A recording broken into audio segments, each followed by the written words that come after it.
ito na ang panahon para tayo maging highly urbanized city. Dahil ang paniwala ko nga, kailangan Republic of Cabanatuan, Province of Nueva Ecija.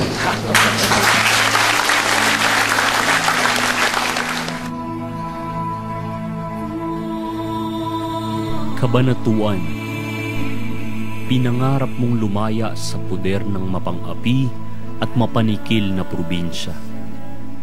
Ginawa mo ang lahat para makamtan ng bawat Cabanatuenyo ang tunay na kalayaan para sa susunod na salinlahi, ang maging isang highly urbanized city. Sinunod mo kung ano ang naaayon sa batas. Pumasa ka at ikaw ay prinuklama na ng Pangulo ng Pilipinas bilang isang highly urbanized city. Ikaw ang mag-uukit ng iyong kapalaran. Kung gusto mo na bang maging isang ganap na urbanisadong lungsod o hindi. Nasa iyo ang kapangyarihang mamili kung ano nga ba ang karapat-dapat. Ang boto mo ang kailangan sa isang plebisito. Ngunit sa kabila ng proklamasyon ng Pangulo, mayroong iilan na pilit pinipigilan ang iyong lalong pag-unlad at pagtaas ng antas ng pamumuhay. No tayo sa HUC! No tayo sa HUC! Ang sabi ng mahal nating gobernador, dapat ang buong probinsya ang bumoto sa usaping HUC. Ito ay hindi pinaboran ng COMELEC, bagkos sinabi ng komisyon, tanging ang taga-Cabanatuan lamang ang boboto sa darating na plebisito. Cabanatuan, hindi ka nagpatinag, hindi ka nagpaapekto, bagkos sinunod mo kung ano ang naaayon sa batas. Ngunit nagmatigas pa din ang ating mahal na gobernador at pinilit pa din niya na ang dapat makilahok sa plebisito ay ang buong probinsya. Sa pangalawang pagkakataon, ito ay binasura ng COMELEC. Itinakda ng komisyon ang petsa ng plebisito, December 1, 2012. Ito ay pinanghawakan mo at isinulong ang kampanya para sa pagiging highly urbanized city. Araw, gabi, hindi ka tumigil para maipaliwanag ang gandang dulot ng isang pagiging highly urbanized city. Ngunit sa likod pala ng napakagandang plano ay gumana ang madilim na pamamaraan ng probinsya.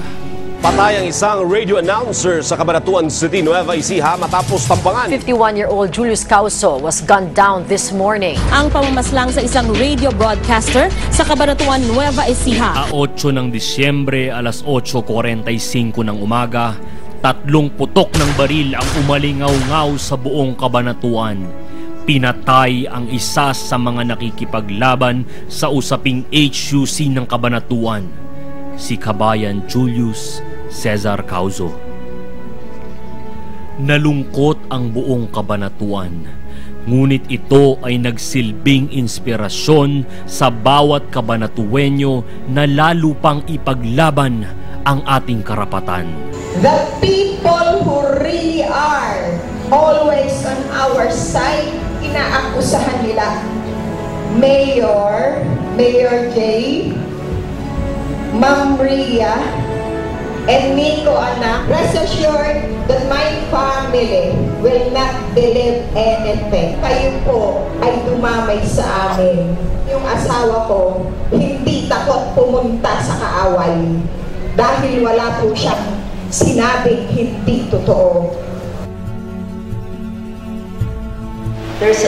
This is a period of tension, of sadness, a period of mourning. Let's not allow these other people who want to sow confusion and to pass on the blame to someone who wants nothing but peace for Cabanatuan.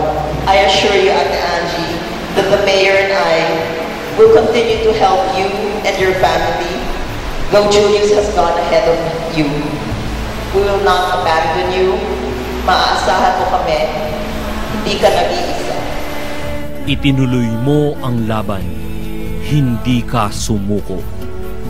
Sa nalalapit na araw ng plebisito, ang lahat ng mga kabanatuenyo ay taas noo at nakahanda ng iparinig ang kanyang boses sa pamamagitan ng pagboto.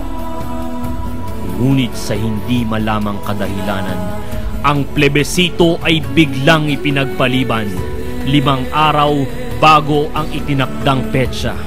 Ang malaking tanong, bakit? Bakit? At bakit?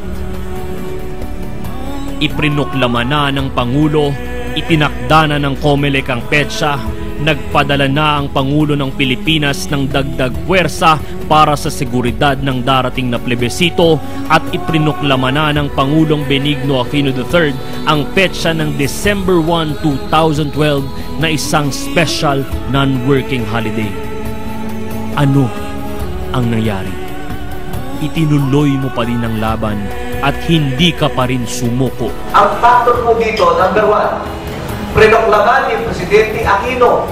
Bakit ayaw sumunod na COMELEC? In-schedule ng December 1. At ngayon, kahit hindi natuloy December 1, bakit ayaw ituloy ng COMELEC?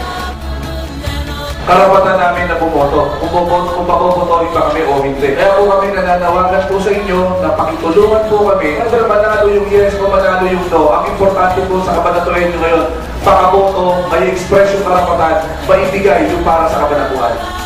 Kahit po kayo ay pumunta sa lungsod ng kabanatuan at magtanong-tanong doon, baka ni isang tao, wala kayong makikita na gustong mapatigil itong plebisitong ito. Ma-yes man siya o mano, ang gusto matuloy. Marinig ang boses ng mga taga-kabanatuan. Dahil ang kabanatuan po, hinog na, sabi nga nila, para maging highly urbanized city. Nakapagbayad na po kami ng 11,665,700 para po ito dun sa mga imprenta ng mga balota at iba pang plebiscite paraphernalia. This would manifest our payment and remittance to the government. Yung ating pakiusap na hayaan ng malayang mga boto yung mga nalusot ng kabanatuan at ating hayaan na tahakin ng nalusot ng kabanatuan yung kanyang nagustuhan na masaya makapagsarili.